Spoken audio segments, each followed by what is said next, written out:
Jayom Vishwabham Sabharajikajaya. Astatara Satasi Simad. A.C. Bhakti Vedanta Swami Maharaj Srila Prabhupada ki. Jayom Vishwabham Sabharajikajaya. Astatara Satasi Simad Bhakti Siddhanta Saraswati Thakur Prabhupada ki. Go Premanande!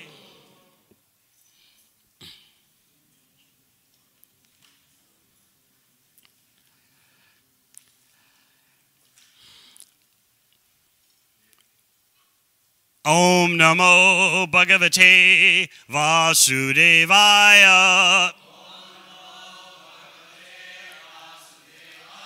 Om Namo Bhagavate Vasudevaya.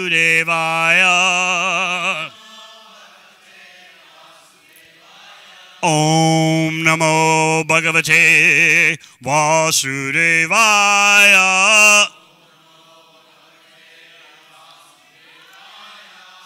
Srimad Bhagavatam, first canto, chapter 8.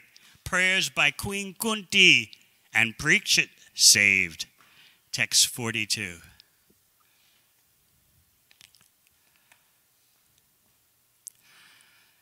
Twaime nanya vishaya matir majupate sakrit ritim udvahatad adda Gange Vogam Udanvati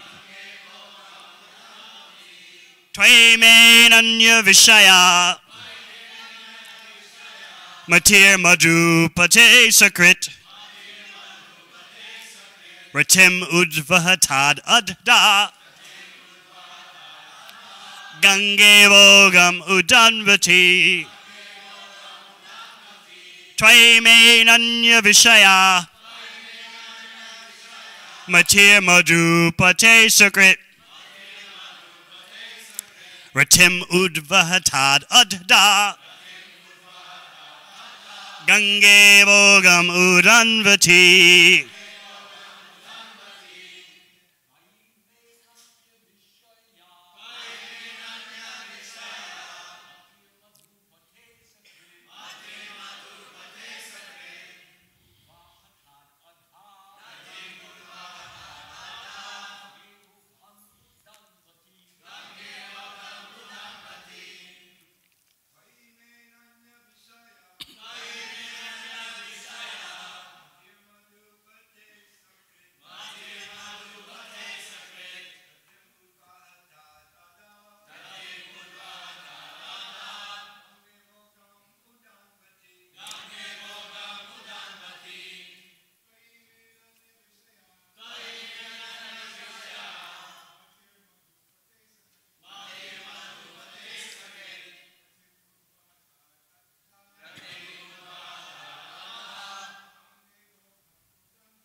Vaishnavis.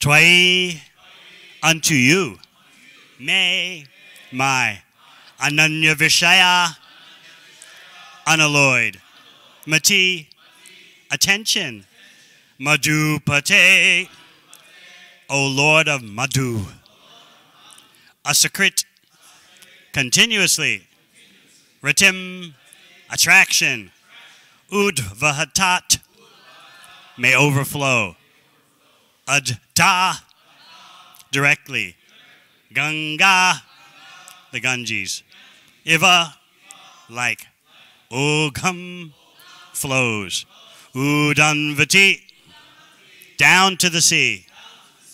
Translation, O Lord of Madhu, as the Ganges forever flows to the sea, without hindrance. Let my attraction be constantly drawn unto you without being diverted to anyone else. Purport.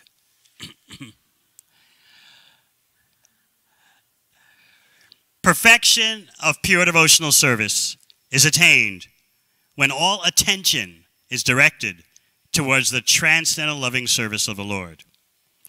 To cut off the tie of all other affections does not mean complete negation of the finer elements, like affection for someone else. This is not possible. A living being, whoever he may be, must have the feeling of affection for others, because this is a symptom of life. The symptoms of life, such as desire, anger, hankerings, feelings of attraction, and so forth, cannot be annihilated. Only the objective has to be changed. Desire cannot be negated, but in devotional service, the desire is changed only for the service of the Lord in place of desire for sense gratification. The so-called affection for family, society, country, and so forth consists of different phases of sense gratification. When this desire is changed for the satisfaction of the Lord, it is called devotional service. In the Bhagavad Gita, we can see that it was just to satisfy his own personal desires that Arjuna refused to fight with his brothers and relations. But when he heard the message of the Lord, Srimad Bhagavad Gita, he changed his decision and served the Lord. And for his doing so, he became a famous devotee of the Lord, for it is declared in all the scriptures that Arjuna attained spiritual perfection by devotional service to the Lord in friendship. The fighting was there. The friendship was there. Arjuna was there. And Krishna was there. But Arjuna became a different person by devotional service. Therefore, the prayers of Kunti also indicate the same categorical changes in activities. Srimati Kunti wanted to serve the Lord without diversion. And that was her prayer. This unalloyed devotion is the ultimate goal of life. Our attention is usually diverted to the service of something which is non-godly or not in the program of the Lord.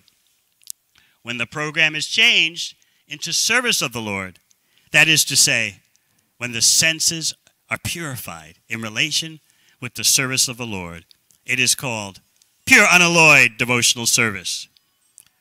Srimati Kunti Devi wanted that perfection and prayed for it from the Lord. Her affection for the Pandavas and the Vrishnis is not out of the range of devotional service because the service of the Lord and the service of the devotees are identical. Sometimes service to the devotee is more valuable than service to the Lord. But here, the affection of Kunti Devi for the Pandavas and the Vrishnis was due to family affection. This tie of affection in terms of material relation is a relation of Maya, because the relations of the body or the mind are due to the influence of the external energy. Relations of the soul, established in relation with the Supreme Soul, are factual relations. When Kunti Devi wanted to cut off the family relation, she meant to cut off the relation of the skin. The skin relation is the cause of material bondage, but the relation of the soul is the cause of freedom. This relation of the soul to the soul can be established by the via medium of the relation with the supersoul. Seeing in the darkness is not seeing, but seeing by the light of the sun means to see the sun and everything else which was unseen in the darkness. That is the way of devotional service.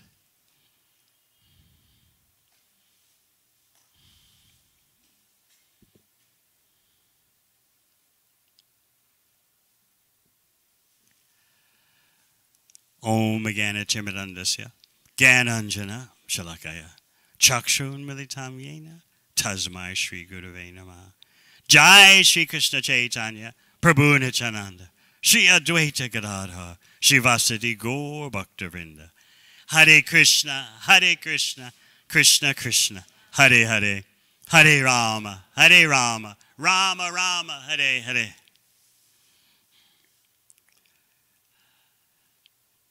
Just as Arjuna did, and just as Kunti Devi wanted, we also want to become a different person by devotional service. Arjuna is showing the possibilities, and Kunti Devi is showing the possibilities. How to transform our loving propensity. It's quite interesting that in this section of the Bhagavatam, where the emotions are running high, there is both a plea for the positive and the negative. Kunti Devi begins by begging, please cut off my attachments for the family of my husband and sons, as well as for the family of my father. She's talking about the Vrishnis, or the Yadavas, as well as the Pandavas.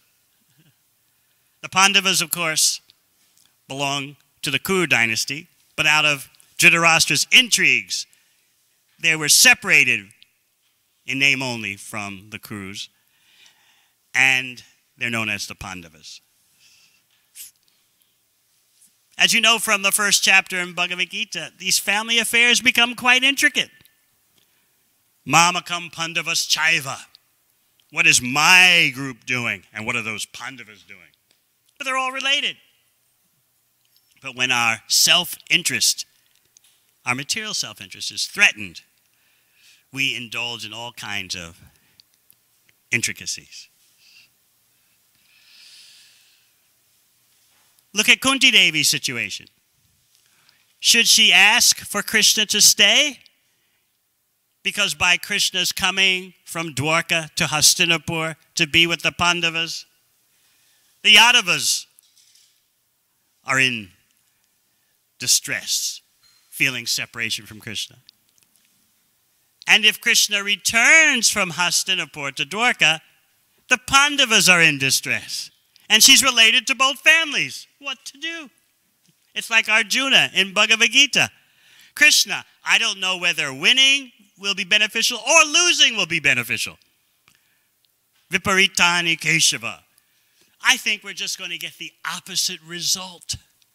I don't see how any good can come of this, whether conquering them or being conquered by them. So Kunti Devi, Arjuna's mother, is expressing the same predicament. It seems that she's caught between a rock and a hard place. Should I beg Krishna to stay? Then my family on my father's side suffers. If Krishna goes, then my sons, they suffer. What to do? Therefore, in verse 41, she throws her hands up in the air. Sneha pasham imam chindi. Please cut my tie of affection for both families, the Vrishnis and the Pandavas. A very extraordinary thing for her to say.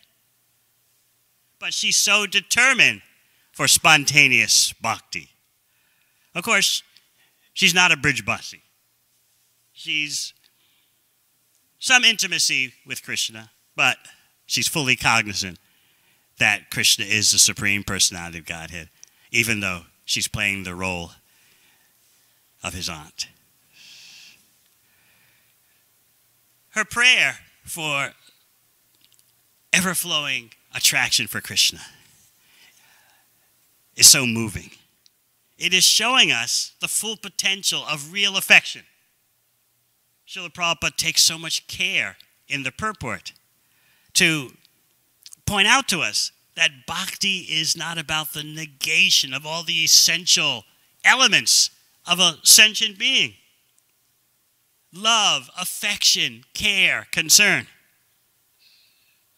Sometimes in the neophyte stage of bhakti, we're rightfully so caught up in controlling our mind and senses for the first time in our life that we think that bhakti means you've got to be hard and tough and don't acknowledge any feelings. We may have some kind of Buddhistic conception of bhakti.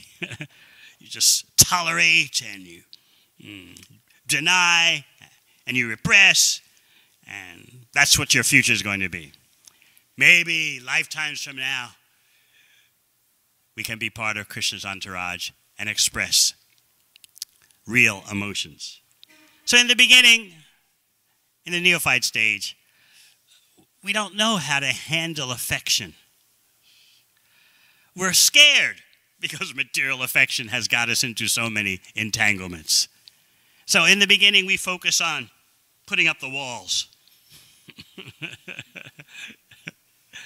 But gradually, as the process of bhakti takes over, we start to realize what is bhakti bhava, the emotions of being a devotee. We start to taste what Krishnadas Kaviraj Goswami expresses, thank you, in Chaitanya Charitamrita, where the associates of Lord Chaitanya would be overwhelmed with ecstasy just thinking how they are servants of Lord Chaitanya and the servants of Lord Chaitanya's servants. Nityananda and Advaita would sometimes just spontaneously jump out of their seats, crying out, "We are the servants of Lord Chaitanya. We are the servants of Lord Chaitanya. We are the servants of his servants." Then they would sit down quietly. That is emotion. And Kaviraj Goswami goes through a whole chapter to point out that all the associates of Krishna have this feeling that they are servants. Even the gopis feel we are his maidservants. As we progress in bhakti, we start to become overwhelmed by the emotions of being a servant. In the beginning, we don't know that. Our emotions in the beginning are so tied up with control and material enjoyment. Because as I explained the other day, in order to enjoy materially, there has to be some degree of effort for control. You might use a more milder term, as I pointed out, influence. How to win friends. It's a battle, how to win friends and influence people. Influence society, influence your friends, influence your spouse. For the most part, you're trying to get what you want. Even when you give to others, you're hoping, I'll receive more. This motivation even shapes our approach to devotional service. If I do this for Krishna, if I surrender this to Krishna, what am I going to get back in return? We're really trapped in what Prahlad Maharaj calls Vanik Seva, merchant consciousness of devotional service, in which we want to make deals. We always want to make deals with Krishna. Okay, Krishna, I've done this for you. I've been controlling my senses for 2 years now. What are you going to do for me? I've got bad health. I have some problem. Krishna, remember a little bit of service I did? Change the situation. So we're accustomed to that kind of business deal, even when it comes to affection and so-called love. At preaching events, I often quote words from a song most persons have never heard, so I don't entangle their minds. But I always remember it since I was a young teenager. When you give more than you get, you're in danger. You may find that you're in love with a stranger. When there's nothing more to be gained, don't keep holding on in vain. Start packing up your heart. When you find out that you're losing, it's time to get on moving. This is business, and everyone accepts. Yeah, that's the way it is. I was speaking about it at a program at the Mantra House on Thursday night. Everyone accepts this is the way it is. You know, like, that's the reality. You've got to be on your toes. You've got to be savvy. You've got to be shrewd and sharp if you're going to enter into the game of relationships. It's like a football game. There's offense, there's defense. So that is our conception that we're bringing into bhakti. Yet, we hear these purifying prayers by Kunti Devi. What is she saying? You heard in the very beginning of her prayers, Vipada Santuta Shashvat. Let the calamities that we've been through happen again and again. Because when those calamities are there, Krishna is more present. In other words, the real calamity is hitting right now. Krishna is leaving. If by the presence of calamities, he's more present with us, let it be. So now, even though the battle of Kurukshetra is practically finished, the victory is assured, Krishna is about to leave Hastinapur for Dwarka. Kunti Devi and the Pandavas are inventing calamities. This is Bhakti Yoga. How to keep Krishna's association. Krishna, how can you leave us now? It's a dangerous situation. There's so many kings angry at us because their side lost in the battle of Kurukshetra. Don't you see that, Krishna? You can't go now. And she's considering, what will be life without Krishna's personal presence? Kevayam namavupabhyam. Just like the name and fame and abilities of a body disappear when the spirit soul is gone. Similarly, if you leave us, we're powerless. Everything becomes inauspicious. It's only because of you that everything is prospering in nature. Only because of you that the world looks bounteous and nature is providing. It's all because your lotus feet are touching the earth. But if you go, what will happen? All that will change. Actually, we're not the doers. You have executed all the activities of Kurukshetra and so forth yourself. And now you're leaving. What will become of us? What will become of us means not that we want you to solve the material situations. We simply want you to stay. But then she realizes the intricacies of her situation. As we pointed out in the beginning, she's related to the Yadavas in Dwarka. And of course, she's related to the Pandavas as their mother. So whose good fortune should she be praying for? She's caught between a rock and a hard place, just like Arjuna expressed in chapter 1 of Bhagavad Gita, sometimes titled The Yoga of Despair. And of course, Arjuna finishes his presentation to Krishna saying, Govinda, I shall not fight. And then the whole Bhagavad Gita is spoken to transform Arjuna's decision.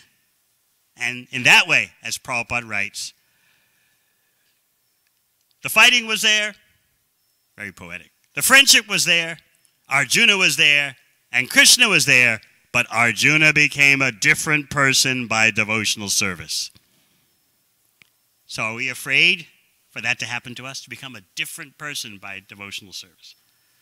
We have pride. This is Kali Yuga. I know me. I know what I need. I know the best way for me to be Krishna conscious, and I'm just waiting for Krishna to realize that. I'm waiting for him to understand that for me to be enthusiastic in devotional service, he needs to give me most of what I want. I'm willing to concede that not everything I want is proper, but most of it is. And so if Krishna would kindly arrange most things to my vision, I would be enthusiastic in service. Isn't that clear? I would do more service if things happen my way. We want that to change. And Queen Kunti's prayers give us the opportunity for begging for pure devotional service. That begging begins in the morning during Mangal Artik.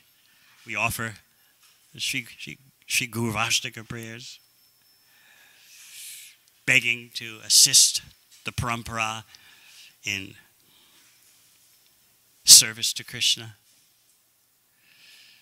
Those prayers can have such intimate depths. Sometimes I explain, back in the early days of book distribution in Los Angeles, 1972 or so, there was a bit of a controversy. The Sankirtan devotees. Do you have any Sankirtan devotees here? Actually, in New Dwarka, everyone's related to the Sankirtan mission. The Sankirtan devotees were going around saying, Nikunjayuno Ratikere Siddhaya, Yayali Bir Yukti Apekshaniya. The spiritual master is always making tasteful arrangements for Krishna's consorts to meet him in the groves of Vrindavan. So they were going around saying, this verse applies to the Sankirtan devotees because they're making tasteful arrangements for conditioned souls to reconnect with Krishna. So many devotees thought, this is way over the top. This is fanaticism. I know about this because I was filing the letters to Prabhupada. I used to live right across the street there. And I was also filing the letters from Prabhupada. So I got to see both sides. So they wrote Prabhupada. And then he astonished everyone with his response. Yes, this is true. So there you see, from 4:30 in the morning, we're crying out for some precious service to Krishna. And then the Tulsi prayers. They're so intimate. I don't know how much you're thinking about what you're saying when you sing the Tulsi prayers. I don't know if you fully understand what those aspirations are about, but one day it will click. And now we have Kunti Devi's prayers, praying for her attraction to constantly flow toward Krishna without being diverted to anyone else. Try to feel the depth of her bhakti emotions. She's speaking as a pure devotee, and she's also speaking as a mother. You can see her human side. I've got sons, I've got family. I've got family on both my husband's side and my children's side, my father's side. I don't want to get entangled in all that materially. But then again, you point out another aspect. Her family, they're all devotees. And Krishna's in her family. Should she cut off relationships with even Krishna because he's her nephew? So she's just like holding a diamond up to the light and showing you different facets. Material attachment, there's spiritual attachment. She certainly doesn't want to rid herself of the attachment for devotees. She's praying to Krishna, I don't want to be influenced by skin attachment. In this way, she's setting such an exemplary example of the subtleties of bhakti. There's the negative. I don't want material attachment. Cut it off. There's the positive. Krishna's in my family. I want pure devotion for Krishna. And then you have Srila Prabhupada educating us that there must be affection. There must be attachment. The question is what to do about affection, attachment, desire. That is the superlative arena of bhakti. The perfection of desire, the perfection of attachment, the perfection of affection. I've been meditating on the last part of the purport. Please think about it.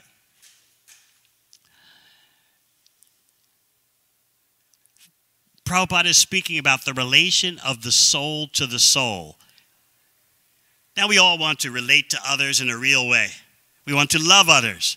But we're being taught here that the relation of the soul to soul can only be established by going through the super soul. Just like spokes in a wheel relate to each other by going through the hub. You can just visualize a bicycle wheel, the spokes and the hub. So similarly, We want to love others. We all have that desire. We want to show affection. But it can only happen realistically by going through the Supreme Soul. So then, Srila Prabhupada gives us a very interesting metaphor. Seeing in the darkness. You think that you're seeing someone in the dark, but actually, you cannot see them clearly or truly until the light comes on. So you're actually seeing the person through the medium of the lamp or the sun. But we don't think about it that way. We think, oh, I'm seeing. But your seeing is dependent on a medium that allows illumination. But you can fake it.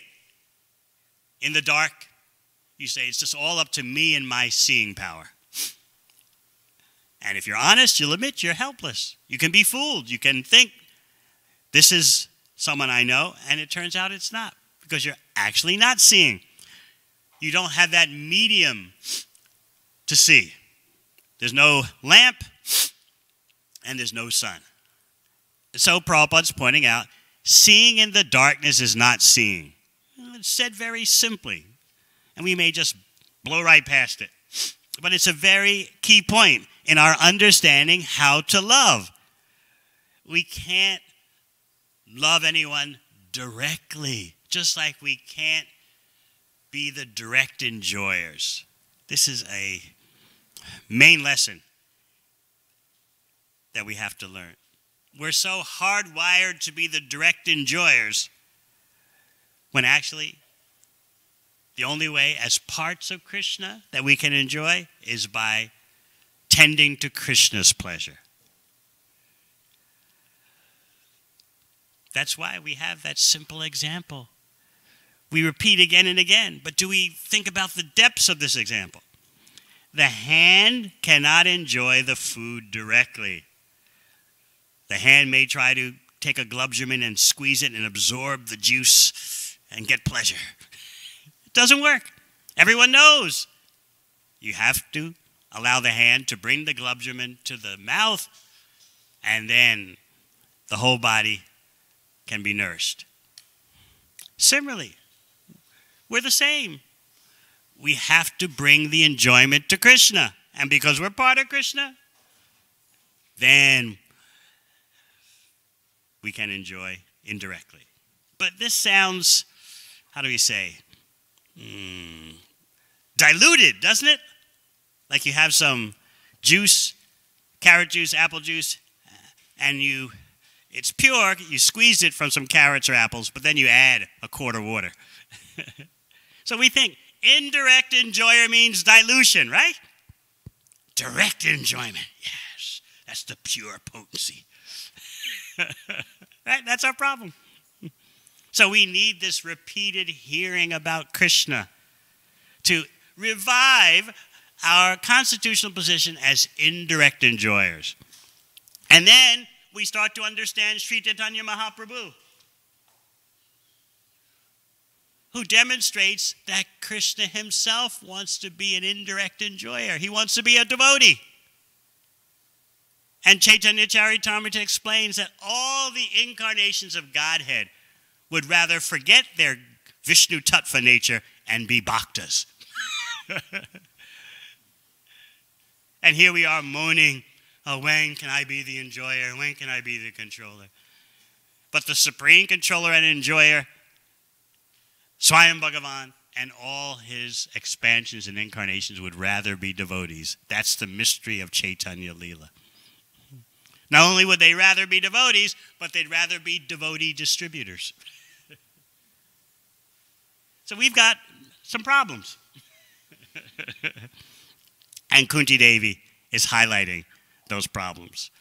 And she's teaching us how to truly love.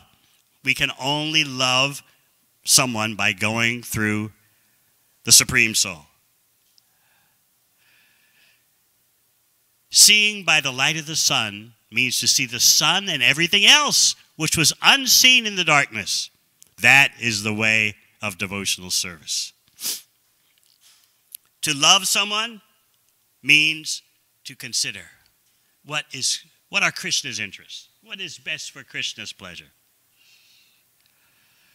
Then we can actually start to taste what is the unity of all living beings.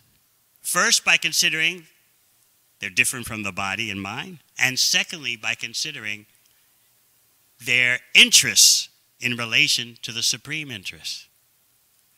So the bhakti love goes much deeper than material love and affection. But we're so affection-starved that we're worried. If I become too spiritual, what about my emotions, my need for love and affection? What will become of me? In this way, impersonalism influences our devotional service. We have impersonalistic fear. If I focus too much on Krishna, I won't be able to have loving exchanges with others. I won't get the love I need. I'll become old and no love. It's horrible, isn't it? To reach 60 and to not have loved. To be alone. Oh, no. To not even have tried to love, even though I failed, to not have tried. Oh, no. These fears terrorize our hearts because we think that by advancing in bhakti, I'll lose touch with love and affection. So Kunti Devi is showing you both sides of the issue. She's praying to Krishna, subdue my material affectionate side for my family members. But then again, my family members are devotees. But what I want is that everything is clarified by my attraction constantly flowing towards you. That will clarify the whole situation. Just like when the sun rises or when the lamp goes on in the house, you can see everyone clearly. So you are the main thing. You're the fulcrum. You're the central point that allows for affectionate relationships with everyone else. Therefore, let my attraction be constantly drawn to you, just like the Ganges forever flows to the sea. So she's setting the stage now for her son Yudhishthir's monumental request.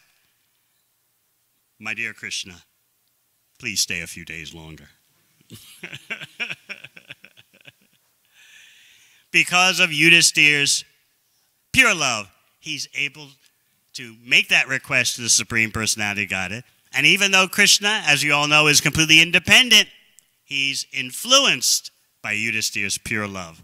And he does stay. He delays his departure for Dwarka for a few days.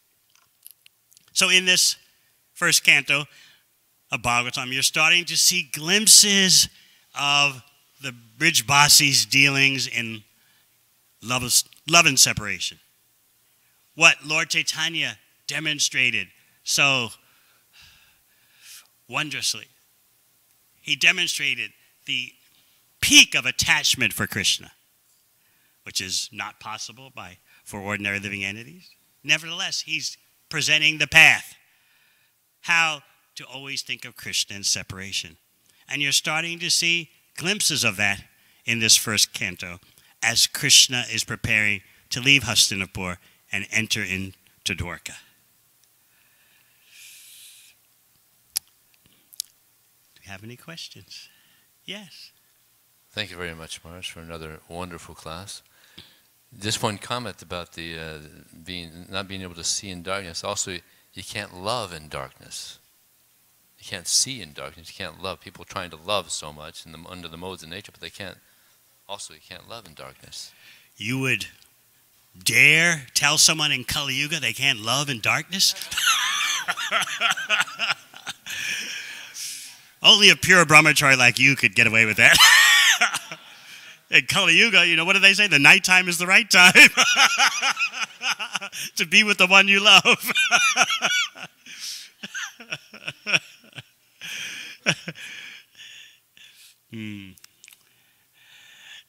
Anything else? Yes.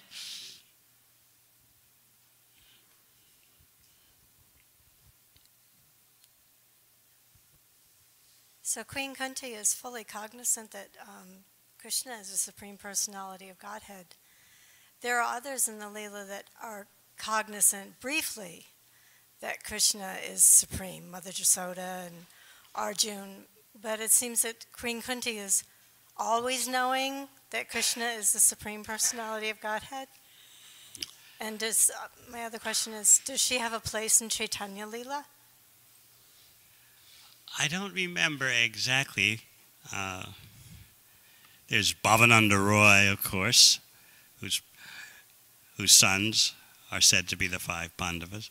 But one thing about Mother Yashoda, it's very subtle in terms of her knowing Krishna is God or not. And finally, the conclusion for both her and Nanda Maharaj is, he may be God, he may not be God, it doesn't matter, he's our son. That was Nanda Maharaj's statement. Uddhava, you may call Krishna whatever you like. Your Lord Krishna, he says that. You'll read in Chaitanya Charitamrita. Uddhava, your Lord Krishna, but he's my son. So no matter what the Brijbasis see Krishna do in terms of extraordinary things, their pure, spontaneous love without any opulence is not disturbed. Whereas like Arjuna, when he saw the universal form, his friendship was shaken. But the Brijbasis, no matter what they see, they process it somehow with the help of Yogamaya that now he's just our child Krishna, our friend Krishna, our lover Krishna. They have debates about it sometimes. Well, Gargarishi said that he would be Narayan. No, like Narayan. The cowherd boys would discuss also. Did you see what Krishna just did? Maybe. He's a demigod. That's it. He's a demigod. And you know what that means? We're his friends. We're demigods too. Because we're all equal. So that is Vrindavan. Even when they see Krishna do amazing things, their rasa of conjugal or parental or friendship is never disturbed. Not in the least. But Kunti, she's part Aishvarya. So therefore, she's fully cognizant of his opulence.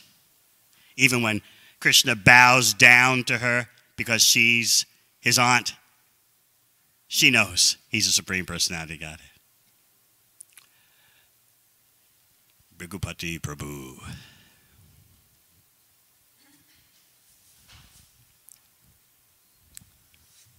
Thank you, Maharaj, for another amazing, wonderful class, as usual. During the class, you gave the example of a wheel with a hub and the spokes. So for the sake of the question, if we could imagine like a huge beach ball with a hub in the middle and spokes going out 360 degrees in all different directions. So if somebody would able to go inside that or have access to all the spokes, as you run your hand, any 2 spokes towards the center, your hands are going to come closer to each other. So the question is this, that in devotional service, as devotees come closer to Krishna, automatically they're coming, this is the theory, this is the question, they're coming closer to each other. Is there any need to make any separate effort to come closer to devotees, or is it sufficient to just try to come closer to Krishna as the spokes? The two go simultaneous. You can't separate one from the other. Just like in Bhagavad Gita, Krishna says, Tadvidi pranipatena. If you want to know the truth about all these yagyas and processes I've explained, you approach my representative. And then in the next verse, he gives the results of your properly going through parampara. He says, you'll see all living beings, they're in me, they're mine.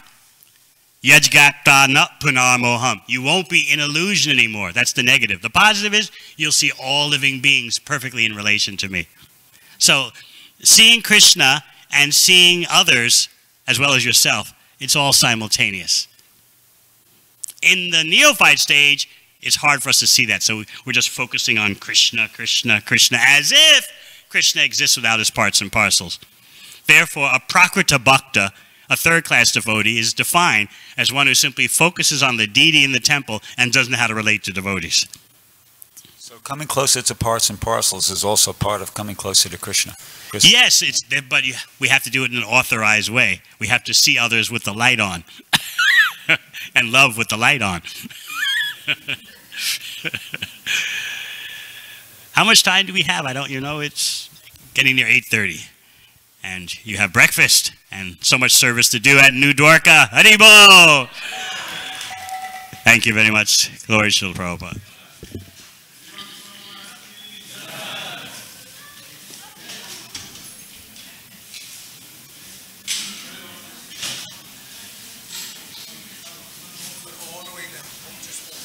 Yes, Martina.